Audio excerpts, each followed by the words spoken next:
আলোরবর্তিকা news channel থেকে আজকে আমরা পেয়ে গেলাম শিল্পা দাসকে। নমস্কার। নমস্কার। বলছি দিদি, আপনি কতদিন ধরে আঁকা শিল্পের সঙ্গে জড়িত আছেন? আমি ছোট থেকেই বলতে গেলে আমি আঁকার প্রতি আলাদা একটা আমার ভালোবাসা আছে, ন্যাক ছিল। ছোট থেকেই আমি এটা সেটা দেখে দেখে দেখে দেখে আঁকতাম, করতাম, চেষ্টা ছিল, বলতে গেলে আলাদাই একটা ভালোবাসা।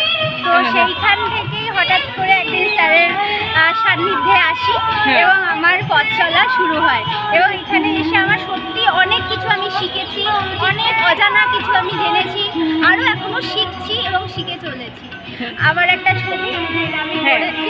বলছি এই ছবিটার মারফত আপনি কি বোঝাতে চেয়েছেন? খুব সুন্দর, মা এবং দুই মেয়ে। হ্যাঁ, এটা দিয়ে কি বোঝাতে চেয়েছেন? আমি এটা দিয়ে বোঝাতে চেয়েছি একজন মা কতটা কষ্ট করেন সংসারের জন্য এবং তার দুটি মেয়ে কন্যা সন্তান, তাদেরকে ডান হাত বাঁ হাত বানিয়ে কীভাবে যে সংসারটাকে সামলান, সেটাই আমি এটা তুলে ধরার চেষ্টা করেছি।